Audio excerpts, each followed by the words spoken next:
Hi, everyone. Welcome back to Conversations with Agapè. Today, I'm delighted to be joined by Maddy and Jake, who will be sharing their wisdom and experiences on living out their Catholic faith as a military family. Maddy and Jake, it's such a gift to have you with us today. As always, I will be turning off my camera and I'll turn it back on towards the end of today's session, but I will let you take it away. Thank you again for being here. Hi, Ashley. Thank you so much for having us on. We really appreciate this opportunity as the military life is a very unique one, and there's not a whole lot of instruction on how to get through this life, let alone as Catholics in a very changing world. So I think we're going to start with going through how we met. We met while Jake was at the Air Force Academy in Colorado Springs. I grew up in the Denver area, and we had some mutual friends that we got to know through each other. We actually had our families going to the same church. I went to Spirit of Christ, and Jake's cousins who lived there also happened to go there. So would have been easy for us to, not easy, but we would have met probably either way. Yeah, one way or the other. Yeah. So I don't know, how was your time as a Catholic at the academy? And then ask about Yeah, it was good. There was minimal kind of community, I think. Certainly not the same that you would get that like my siblings got at like a Newman Center. They had it was more academic than community, I think. And so that was kind of a struggle of kind of getting consistently involved, but I ended up having a few friends who would go to church, and so a little bit of accountability there to make sure when you're single or at least regularly going to church by yourself, of having somebody who's expecting to see you there, which just keeps you accountable for not missing. So while after Jake graduated from the academy, we got engaged, and he was lucky enough to be stationed at the academy for a year, which helped because we were doing our marriage prep then through Agapè. And we were able to mostly do all of that in person for a while. Jake was doing training in the southern part, even more southern, right, part of Colorado and Pueblo. So we did a little bit of that apart. So it was never fun doing solo wedding planning. Yeah. But that is a big part of military life, is having to be independent. So we got married in Colorado, and then 3 days after, we moved to middle of nowhere, Oklahoma. If you're actually from there, sorry. We went to Enid. It was Vance Air Force Base.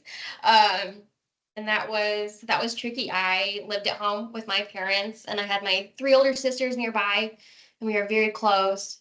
So moving and leaving my whole family all the way there, that was a bit of a shock. Yeah. A little isolating. It was very isolating.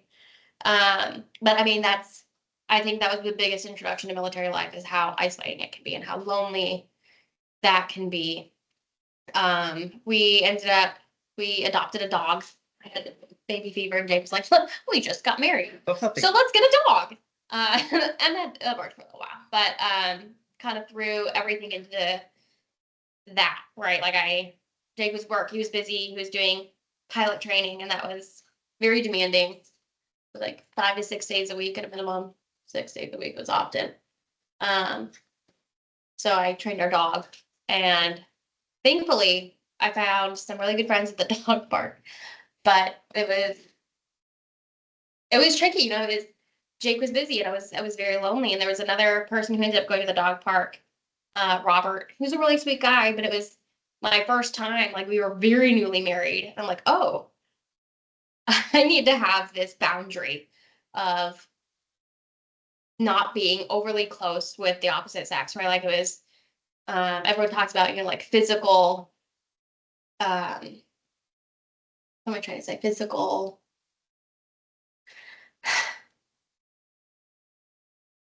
attraction. Yeah. Physical attraction, and, crossing those boundaries. But I think for women, it's also important to realize that there's an emotional boundary that also can't be crossed. And thankfully, I had met some other older women who were kind of mentors, for lack of a better word. You know, and they were, one of them had a military marriage. They were not Catholic, but they had a military marriage that did not go well due to infidelity and not making marriage a priority over the military when they needed to, which is a very, very hard thing to do, and not always in our choices that we can make. So relying on them and having them be encouraging and like, you know, we've noticed that, yes, this is a nice young guy, but you need to draw this line. So it was good that we started out very early on to know when I need to draw those boundaries, because that was a very lonely and hard year. I think that was the hardest year of marriage, was that first year, because I went to the middle of what I would say nowhere and had no friends. Jake was very busy. It was tricky, but it definitely set up a realistic idea expectations of what marriage is like within the military. Yeah. And I think what it really kind of starts, and you'll see it as we kind of go through our story, is you get dropped into these new places and nothing happens passively because you don't have the luxury of time and frequency, I guess, or familiarity. You kind of have to be active in order to get the roots to start to grow, and then they kind of will run from there. But if you just kind of sit on your hands and don't do anything, the faith is going to kind of dwindle a little bit. And obviously you should always be active in your faith, but it's easier said than done. It's easy to get put on, not necessarily the back burner, but just hit the minimums. And I would say our first assignment, we hit the minimums. Yeah. Our second assignment, we kind of hit the minimums as well, right? We're, hey, just, you know, Sunday obligations and that's it. And then as we progressed, I think you realize that and it shows up in all aspects of life. Social is the easy one, but faith is the consistent one, and the one that doesn't change as much. Is that, like, you got to actively seek out the friendships, and then they'll build from there, or the relationships. And it's one of the hardest parts about kind of getting constantly transplanted to new places, is that you have to be active about it. And the last thing you want to do is accept more responsibility and more things to do when you've just moved into the house and you're figuring out how the work-life balance is going to go for this assignment, and how, yeah, especially early on, how does this work? You know, and working through NFP and like all this other stuff. And then it's like, oh, and then by the way, you got to go be active and make sure you get involved in the Bible study, which you don't even know when it is or how it is, or you know, it's hard if there even is one for, you know, oh yeah, there's one for the kids. Like, well, we don't have kids at this point. And so it was really tricky, and we didn't realize it until probably a little more frequently, or recently, not frequently, a little bit more recently, that we really needed to be just a lot more active, and then things aren't just going to happen unless you kind of make it happen. And that's a challenge, because it's not, you know, my in comparison, my sister, who's not in the military, right? Like, they bought their house and they were like, oh yeah, our kids are going to get baptized here, and then they're going to go to this school, they're going to get confirmed here, and they're going to, you know, receive all their sacraments at this church. We really like this church. We've been going here for a few years. And it's like, oh, well, we don't have that luxury. We I don't know where we're going to live. I don't know. Yeah, we're not going to live here in 2 years. So who knows? And it's hard also knowing that everything is temporary, and not really being able to, you want to invest, you want to go and give it your all, but you know that, like, I'm going to have to break these ties. And that's hard to have to rip that Band-Aid off and put it back on, rip it off again, every single move.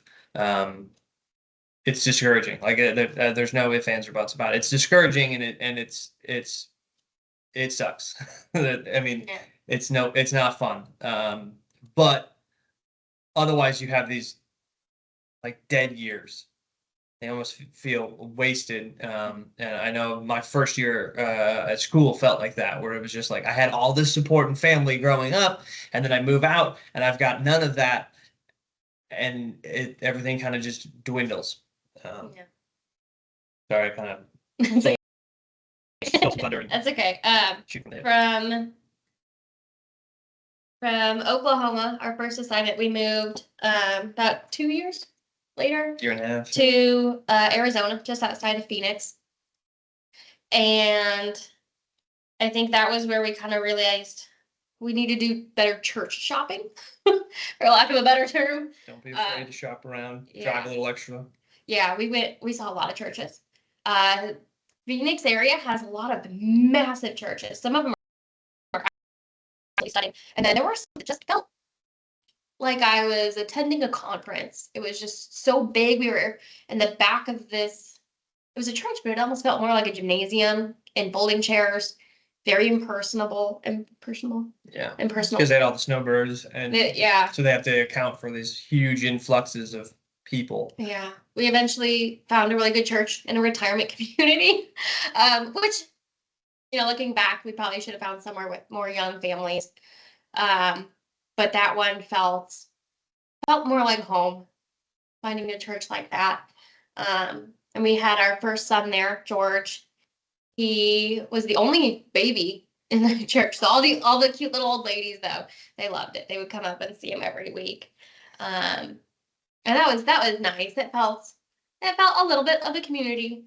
There was no young families, and that made it hard. There's no connection. So I think that really set in, though, that we need to find a better community. Yeah. From there we moved to South Dakota, Sioux Falls, South Dakota. That was a very big change, going from desert to cold. But while we were there, we had our second son, Arthur, and found a better community. Definitely younger. It was St. John Paul II. It was a very new community. They didn't even have a church yet, actually. Saturday night mass was at the Lutheran church. Sunday mass was in the high school auditorium. But it was mostly young families, and that was nice to see. You didn't feel bad bringing your kid to church when it's silent and they're giggling, or they're playing with a toy, or a newborn in a retirement community church was a little awkward. Yeah. Everyone turns around. There's some people that are like, "Oh, it's a sweet baby. Good job bringing your kid to church." Then others are like, "Oh, we're retired. We thought we were over this." But Sioux Falls didn't feel like that. JP2 was a great community, but we didn't involve ourselves. And I think, looking back, I probably just assumed we would be invited to all of these things and be like, "Oh, you're new. Welcome. Join this group. Here's a Bible study you need to do." And that did not happen. Yeah. It was also not a military community. We were there for it was a guard base that Jake was sent to, even though he's active duty. So there was not that understanding of what it is to be a military family. And there was no support. Yeah, not a lot of newcomers constantly getting welcomed. Again, they kind of all had the luxury of being brought up in the community or staying there longer than we did. We were only there for 2 years and quickly out. So it just kind of goes back to that whole, like, you got to take an active role, otherwise it's just not gonna happen. And then you're gonna have these. COVID didn't help. That was also as we were kind of starting to really get comfortable, COVID hit, and then church was online. So obviously the community takes a big hit. The community aspect of things took a big hit there. And then that's when I had my first deployment. I wouldn't really call it a deployment. I don't really count it, but it was time away from home, and that was from a marital perspective, it was a deployment. For the kids and I at For home. the kid, yeah, for the home front, it was a deployment. For me, I was in Savannah, Georgia, flying protection for the president. But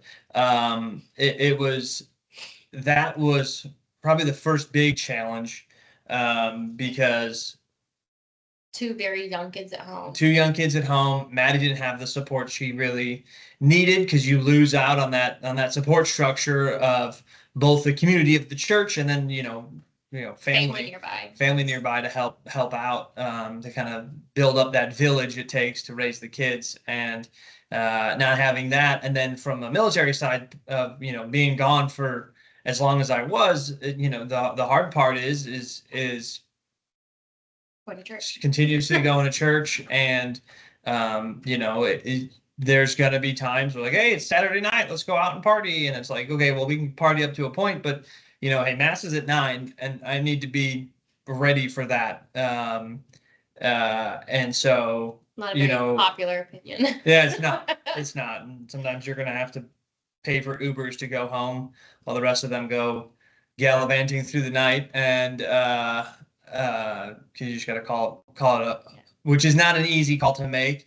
And then especially with the peer pressure of the amount of Catholics, active practicing Catholics in the military, is not the majority. So they're gonna go off and do their own thing, and hey, good on you, have fun. You got to go to church in the morning. That's a hard talk to make, especially if they don't really know you that well. Then they're kind of, you kind of get this, snitch is too harsh, but you kind of get this like a goody two shoes reputation, which again isn't the worst thing, but at the same time, it does put a bit of a divider between you and the guys you work with, which just makes it a little trickier. But I would say for the most part, people, with the exception of late night on Saturday, people don't really care. Like, oh, I gotta go to church. Like, okay, man, do you thing. I got whatever. Not usually working Sundays. Yeah. Usually. And it's usually not that big of a deal that I found, for the kind of the peer pressure, unless it's at the bar on Saturday night and they're like, you got to stay out. Like, nah, Holidays of obligation. Those are trickier, but not impossible. Yeah. But it's the big peer pressure to stay out. No, we're gonna go, do this, that, and the next thing, and it's like, I'm good. Yeah. I gotta go home. I think it's important to really acknowledge, though, that there is that difference in morals and not living in this ideal mindset of, well, everyone's Catholic, so it's going to be easy. Like, I'm not going to be challenged at work about my faith or at social settings, or, when we go to pray during squadron events as a family or anything like that. But it's hard, and sometimes you feel awkward about it. But if you can at least not acknowledge it and be like, yes, this is a real thing, we just need to make the effort to stick to our faith. I think that's important. I think we also realized in South Dakota, we're not always going to have Catholic friends, and making at least the priority to find people with like-minded morals. I think that is important, especially now that we're starting to have kids. Who they get brought up around, or whoever you invite into the home is going to have an influence on the kids, and so you're gonna have to be smart, meter that and tailor it appropriately, and see what they're exposed to, And then you've got friends who don't have kids and aren't Catholic, and that's probably the hardest thing. They start swearing or talking about stuff. You're like, dude, could we not? Like, the kids are here. Yeah. That's a hard, awkward conversation to have, but you have it once, and usually people are pretty respectful. They probably will let things slip, but they'll at least kind of apologize, like, oh, sorry, my bad. Moving to Texas. So then from South Dakota, we went to Texas, and that was another big change, going back down south. But I think that's where we we started to really form our family, our little domestic church, of what we want our life to look like as a Catholic family. We were definitely more particular about the friends that we had, and who we let into the home, and how that formed our relationship, and how we viewed our lives as Catholics with the military aspect almost on the side. Mhm. At least I would think. We got a pretty good church there. The Our Lady Queen of Peace, or was that? Yeah. So, It was. There's been a lot of churches. It was nice, when you get in that spot, you sit in the same spot every week, and you notice all the other people sitting in the same spots every week. That was nice. We ended up making some pretty good friends. The Joes, two older men they're really sweet, but they really encouraged us to be the best parents I feel like that we could be. Whether it was examples of their lives and what they think they did wrong or how they could have done better, kind of imparting that wisdom. That was really nice. George was old enough, he did Vacation Bible School, so that was cute. And he made friends, acquaintances, close to friends, when you're 4 or 5. yeah. So that was helpful. There was another family that we kind of got to know a little bit. And they sat in front of us. They had some really cute kids. But it was also one of those moments where we were starting to feel like a really good community, and we should have put forth more effort in the beginning, and we didn't. Another lesson learned. But I think that built up our knowledge, our know-how, our plan for how to be more involved in the future. It was like, all right when we're getting to feel like at home, part of this community, we move, right? And it's like, oh, I have to start again. It's exhausting sometimes, and it's been shorter moves. Texas was our longest assignment. That was about 3 years. And so looking back, I'm like, oh, 3 years. Why weren't we more involved in the church? Yeah. But we were really involved in Jake's work. I did a lot with the spouses there, trying to keep everyone within the community active, and I think that probably made us put our relationship with our church on the back burner. But we had good Christian friends. And one of the neat things I think about the military is you're going to meet a lot of people from different backgrounds, from different faiths. We had some really good friends that were not Catholic, but they were very active in their Baptist faith, and that ended up leading to some really fascinating conversations. Thankfully, we were really good friends. Yeah. They were all very respectful conversations. Yeah. And he was able to ask, like all of these things that's like, oh, well, everyone says Catholics do this. And they were like, not quite. No. This is, this is what we believe. But then he'd ask other things, and I'm like, oh, man, what is the church actually teaching on this? So I'm like, all right, well, we got to do some research before you come back.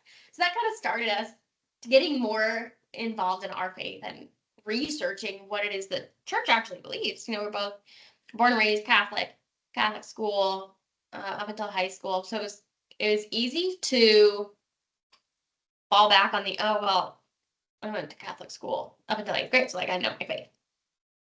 Turns out you need to keep going more past 12 or 13. And so that motivated us to really start to delve into that further. I joined Bible study.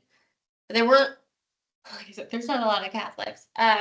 We've mostly been stationed in the Bible Belt. Yeah. But that was kind of neat. We did a Bible study on Acts, and that was cool. But that also ignited that fire. I was like, oh, this is actually really exciting. But some of these things that they talk about, I'm like, I need to go back and double check. What is the church actually saying about this? But that was kind of neat. And then from there we went to Florida, and that finally clicked. Peaked. I don't know. It Well, I hope not. But in Florida, we really jumped headfirst. Is that the term, the phrase? Yeah. Jumped in headfirst to our community there. It was the first time we ever lived on base. I had always been very hesitant. Jake is very passionate about his job, which I love about him. It's a beautiful thing. But it can also mean, like, if we're living on base, oh, I'm just going to run on Saturday or Sunday. I'm just going to go run in to work for an hour and study. And my biggest fear was, like, you love your job. Are you really going to keep it to an hour? I don't know. And that wasn't very trusting on my part. I should have been able to trust Jake a bit more about his time management skills. So living on base in Florida was fantastic. You know, it was like living back in the 50s. The kids just roam wild. It's a very safe place to raise a family. And we ended up going to church on base at the chapel, which was different. It was a unique experience because most chapels on base have they're multi-denominational, so they've got to be able to quickly adjust to all the different faiths. So when you walked in initially, it doesn't scream Catholic Church at you because no. There's like no pictures. Like there's the Stations on the Cross were all like tapestry banners, and then you'd have to turn them over at the end of Mass to hide it from the. It felt kind of weird. It felt a little weird, and then there were two crosses, one with and one without. Yeah, one crucifix, one cross. They would swap for the different services, or they would just cover them all together. And so you kind of had this weird kind of feel of. It feels temporary Catholic, but it meant that you kind of had to double down on the community side of it, and I think that really helped us out a lot. The other piece was the fact that the kids now started to understand things. They weren't just complicated baggage that we were just bringing all over the place. Sorry.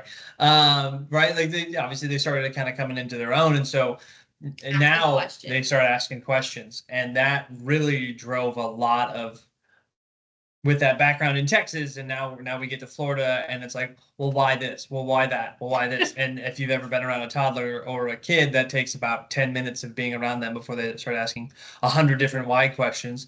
And so, it's all well and good to be able to spout out a quick answer, and then all of a sudden they just hit you with this like really deep question, and it's like, oh boy, how do I explain this deep theological principle in terms towards a kid?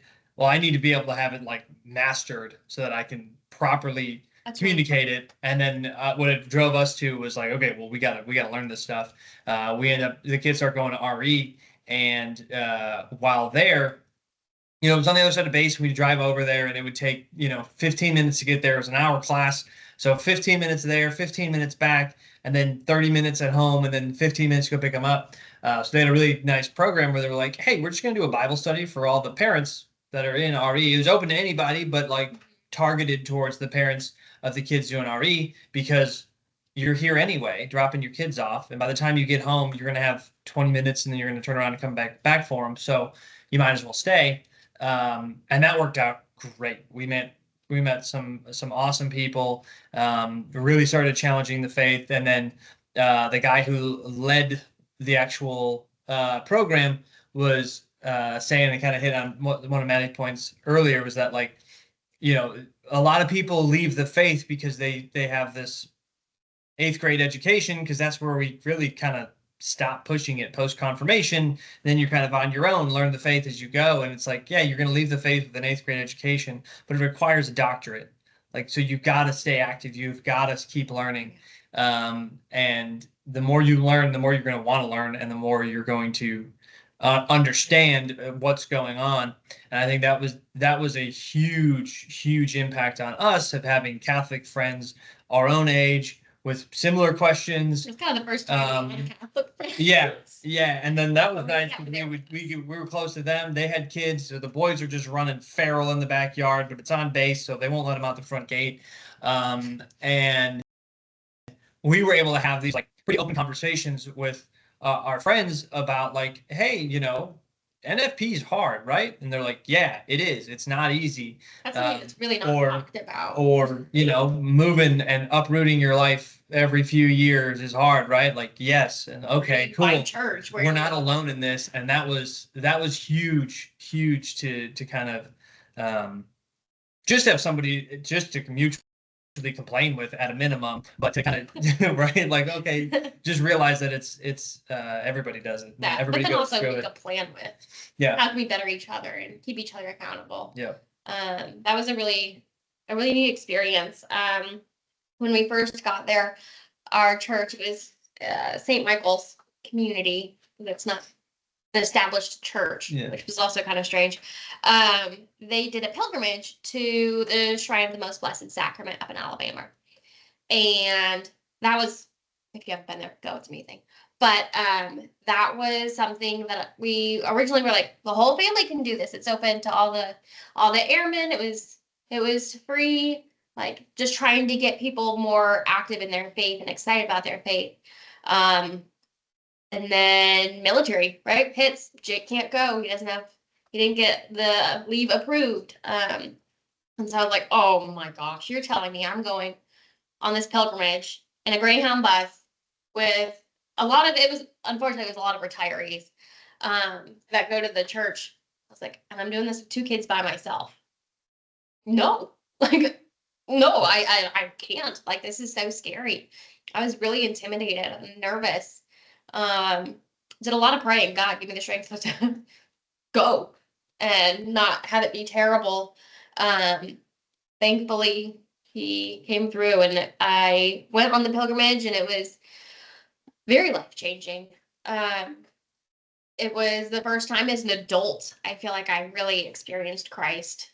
And it was nice. I think the kids seeing this and they felt involved. Our priest, Father Gomez, really made a point of keeping them involved. He brought them in close and was explaining things, and that was fascinating. And to see how he cared about the kids being there too. I feel like a lot of times the kids are, especially in like pilgrimages or something, it's complicated bringing kids. It's really hard. People aren't always encouraging. So to see that made me want to be even more involved in this church. And a couple that I met on the pilgrimage became probably our best friends there. And it was nice having Catholic friends. We ended up doing the Bible study with them. They helped get us involved in that. And that was one of those times where I was like, man, I was so against living on base this entire time because my own insecurity really of, well, Jake's not going to be here. Now it's all on me. And that really came back and was like, oh, all right. So start having a little bit more trust in God to take care of us and to get us through this, because this is our life. It is this whole lifestyle. It is not just a job. We talk about that in marriage prep with some of our couples. It's not just the 8 to 5 or 9 to 5 job and then you come home and it's nothing. It takes up a lot of your life.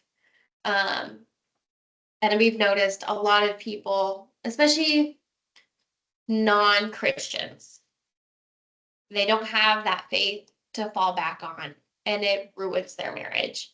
Unfortunately, we've seen a lot or even just their outlook on life. They're just cynical, right? Because I think the one benefit of being Catholic is you learn to relinquish control of your life, and the fact that you can't control everything, and you just kind of have to, all right,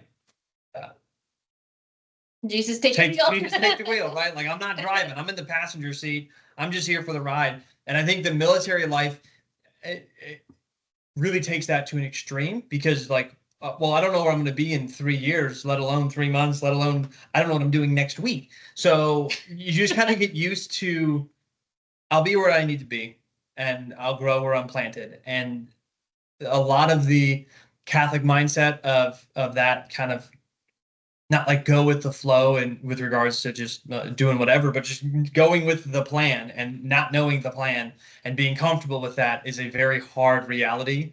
And if you constantly fight it, right? Like when we moved to Texas, I didn't really want to go because I stopped flying fighters and I was just flying pilot training, and I was like, this is going to be the worst. But we made some of the best friends we had, and then you know, I was hoping to go not to Arkansas where we are now. I was hoping to go to, you know, overseas or something like that.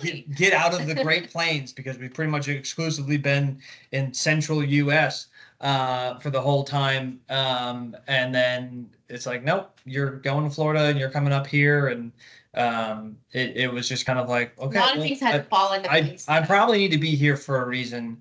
I don't know those reasons. Doesn't matter. I'm not driving. I'm just in the passenger seat. And without a faith background, that gets really hard. And a lot of people get really bitter. Yeah, bitter with the military. With life. And Yeah. it's just, it makes it easy. It makes it easy to just kind of go like, I'll end up where I need to be. Yeah. And I'll deal with what I need to deal with when I get there. Yeah. I think it's hard. I think it's a lot harder for dual military couples if they're not stationed together, or they both have just very demanding jobs. It makes it really hard to find that common ground, that centering in your marriage, which the Catholic faith really provides. Yeah. So we've seen a lot of people, and it's unfortunate, but we've seen a lot of our friends are getting divorced right now, and it's the military lifestyle. And the common denominator that we've seen with all of these is none of them have a shared faith, or even faith really at all, which is, it's just like, and it's like, well, I'm just going to give up. What's the point? Honestly, what's the point of marriage if it's not a religious aspect? Why are you staying? Why did you get married in the first place if you don't understand? I don't know. Those tax write-offs are pretty good. What? The tax write-offs, yeah. The benefits of the military. I think having the Catholic faith in your marriage to ground you and to realize, yes, life is hard. Life is very hard. The military life is complicated, and sometimes your families don't understand the life that you're in, and that gets complicated on holidays or when you have kids. But being able to fall back on your faith and trust that Christ in this marital covenant is still a part of it, and he's wanting to help us. I think that just made a really big difference for us. And the more that we put into our faith, and the more that we've embraced our Catholic faith in this, it's really flourished. Yeah. I think and our kids are noticing it, and they are more active in their faith. You know, they come home and they play church, and George gives 15-minute homilies, and you're like, oh, I thought I was gonna have time to go do something else. But then it's like, okay, why am I doing that? Let's ground this back into faith again. Oh man, okay. Yes, George. Now and Arthur, let's focus on what is actually happening in the Mass. And I think that's been a neat thing is being able to do that with them. Mm.